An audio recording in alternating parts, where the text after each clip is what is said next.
everybody, and welcome to another episode of Ljubljana Talks. And we are here live at IMEX 2024, and with Gorazd we have another great partner in crime, Geneviève Leclerc. Thank you very much for being with us. Thank you for inviting me. It is a conversation of doing this talk we started actually a while ago. And we said that we are actually going to be talking about the Politicians Forum because that is something that you are very deeply involved with, and here in IMEX it's where it all happened. So can you brief us on what is going on? We'll talk about impact. There we go. And impact talk at the Politicians Forum. Thank you for inviting me, guys. I actually invited myself. I asked Jan, can I come on Ljubljana Talks? And I was thrilled. And he was You are thrilled. absolutely welcome. One of the reasons I'm here at IMEX, but one of the reasons I think I'm still in the industry is, you know, how much of a believer I am in the power of meetings. I think you wrote a book about that. But most importantly, I think I'm an advocate to help and support the industry walking that path. And the Politicians Forum at IMEX is doing that. So I've been involved for a couple of years. The masterminds behind it are obviously Natasha, Martin and Jane. But as a facilitator, I've loved the experience of being able to engage with policymakers and their CVBs or DMOs. And the conversations in the last 2 years have really evolved and have really centered around how do policymakers use this industry, these events, as strategic drivers. And we are seeing how more and more they have been educated. They're coming with smart questions. They've got ambitions. It's great to see. And it's not just the ownership of a few small Northern European countries anymore. It's across the board. It's amazing. But let's go back to the roots. I always ask this question. Yes. Who are you? What is your background, Geneviève? Can you tell us more about yourself? Because the audience needs to learn more about how you came to this position you have today. So probably 100% of people fell into it by accident or very close to that. So I'm an anthropologist by trade. And I never done anthropology, but I do anthropology every day in this industry. So I started as a summer. Yes, absolutely. As you do geography. Yeah, exactly the same. Yeah. I started working for a Canadian association as a university student in the summer. So I actually started working 33 years ago. I've just given away my age. In associations, and I came in May, and by July the person who was actually in charge of meeting went on early maternity leave, and I suddenly found myself in charge of a 350 people meeting happening across the country. I have never done anything like that, and I've never left. So I've worked for a PCO for 16 years. I've worked for a number of associations. I was director of Congress for the International Transplantation Society for a few years. And I founded Mate for Impact. It was actually a life buoy. If I hadn't found that purpose, I probably would have left the industry. I was questioning my role in the industry. And when I started working on the question, what's the purpose, what's the impact of this industry, it's what's kept me. And it's now been my purpose for almost 7 years. Amazing. Well, your name of the company is Nomen est Omen. It says everything. It's pretty clear. Our branding is not confusing. What is not clear, I will go straight to the point, is what we are talking for 3 days now already, or 2 days with Jan and our guests. Impact, legacy, regeneration, and some other words too. It's lots of words. Yeah. Can you help us a little bit so that we will understand what is impact, what is legacy? Because I think we should really focus also on the meaning of the words, not just using them just like that. And I know you just went off script right there. We always go off script. But it's a fascinating question, and it is a question that I need to clarify everywhere I go. So I am not telling you that what I'm going to tell you is the absolute truth. But when we developed Meet for Impact and our training curriculums, we had to do a lot of research. So we've gone through a lot of academic research, a lot of industry research. The legacy word comes from the sports events word. It came from the legacies of the Olympics, of the FIFA, all of that. It was thought as being initially more infrastructure legacies. Social programs came after.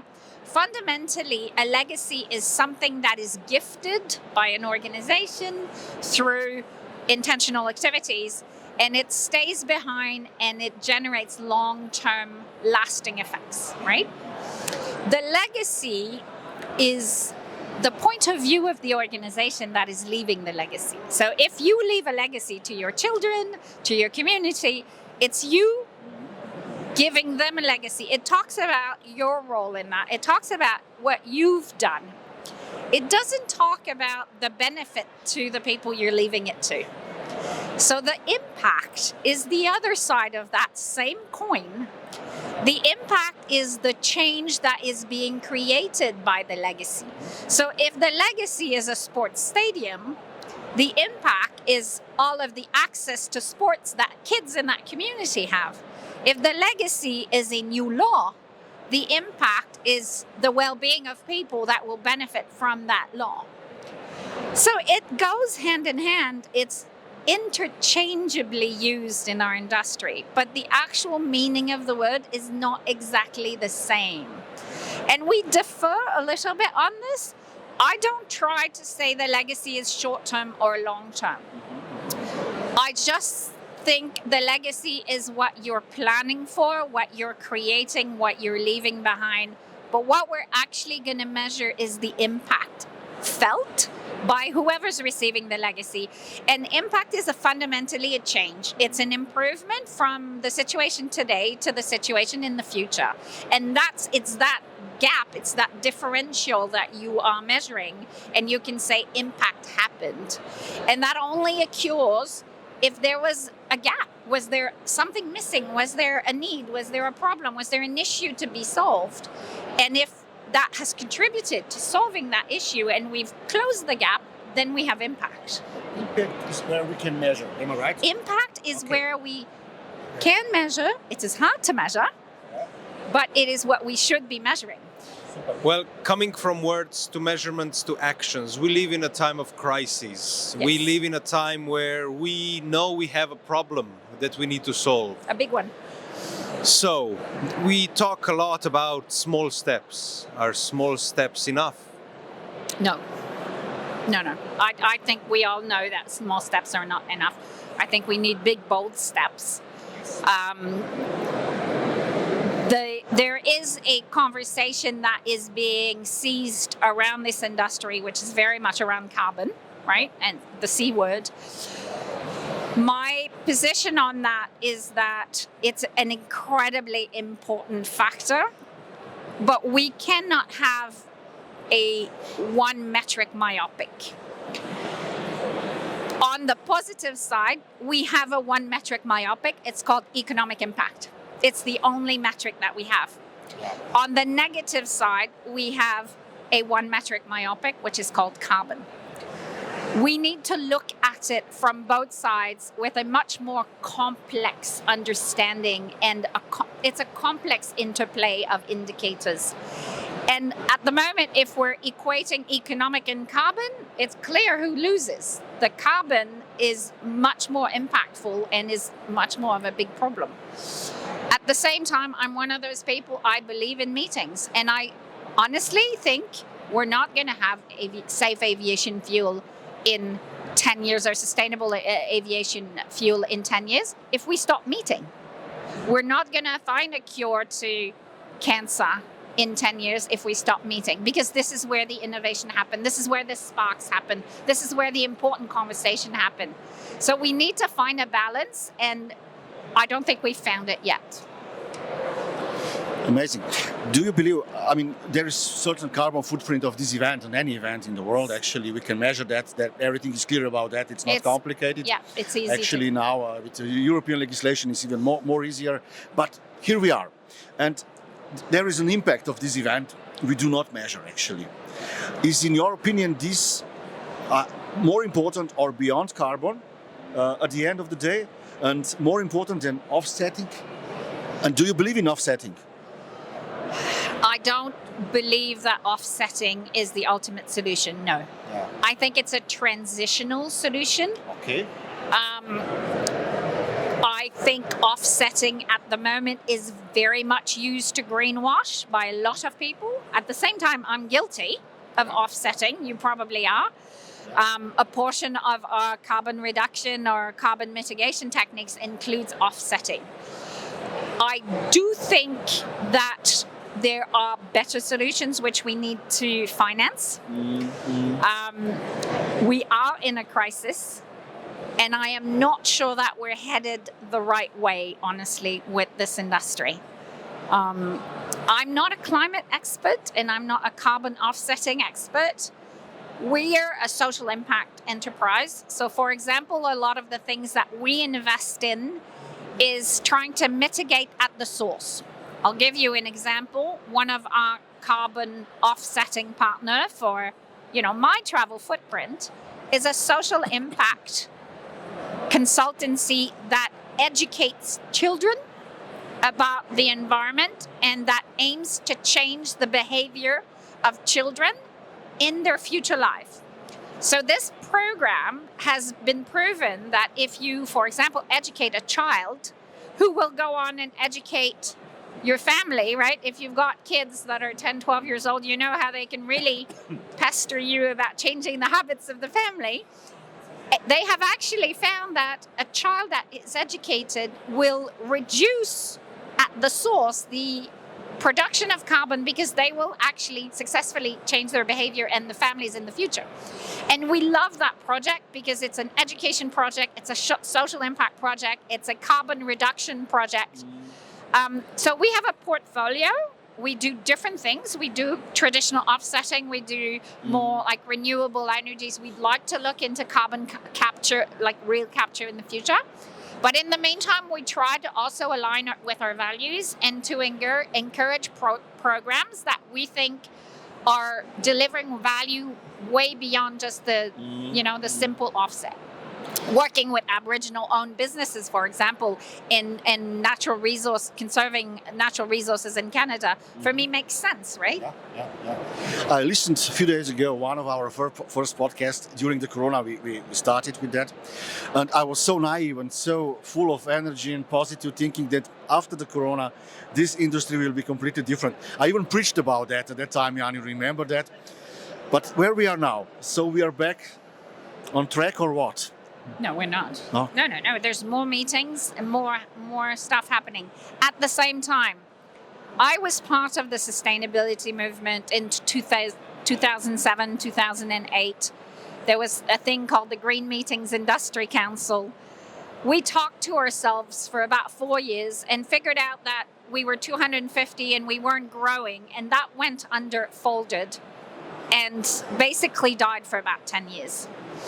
I thought it was over, yet it has revived. The last 7-8 years, you see that the industry has come back, and I have seen more transformation in this industry in the last 2 years than for 20 years. So while I don't think we're there yet, I do think I have seen a tipping point, and even 23, and I'm not sure if you guys agree with me, but last year, both on the impact and the sustainability piece, we really saw a tipping point where we went from organizations thinking it was a competitive advantage to doing it, to organizations understanding that there's a cost of not doing it. And it's a really good point. And I think we're there. I think we're there is that tipping point. There still are some organizations that don't get it, and we don't work with those organizations. They have other imperative, and I get that, but I think the understanding of the cost of not doing that is really settling in.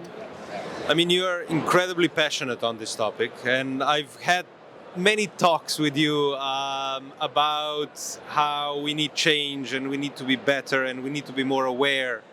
And you do really a lot of stuff. I mean, you're involved throughout the industry. And I really admire you for that. And there's another project that I would like to kind of bring up, and that's the project that you have with Visit Flanders. Can you tell us a little bit more about that? Visit Flanders has been an amazing partner in our growth because about 2.5 years ago, they published a call for tender, and they had come to this by themselves. They had started investigating impact and legacy, but they were looking for a partner to move to the next step. And we won that tender, and we were very proud of it. And it's been an ongoing collaboration for 2.5 years. So what Flanders wanted to do, they were the first ones in wanting to do that. It was a social innovation project. They wanted to create an impact and legacy strategy, but they wanted to do it through an open innovation process. And they wanted to partner with us to do that. And basically by sourcing events, and by building the knowledge and the capacity through doing. So they weren't storytelling, they were story doing. And they started one by one. We accompanied them through 5 events where we came in, we said, this is a draft methodology, let's test it, let's refine it together. And we worked with 5 different organizations, international conventions, European, even a sports and culture events. And what has come out of that is A, some really cool case studies, B, probably the best trained team, or one of the best trained teams across the convention bureaus in Europe. It's become their brand. So instead of putting legacy as a paragraph in their bid proposal, it is throughout everything they do. They've managed to bring together an incredible ecosystem across the Flemish region, from policymakers, from industry, from startups, from academics, working on this legacy and impact piece. I think they're really changing the industry, they're changing the narrative, but they're doing it leading by example, not just creating strategies and printing it. It's not a marketing strategy for them, where we're still seeing it with a lot of other destinations where it's a marketing strategy.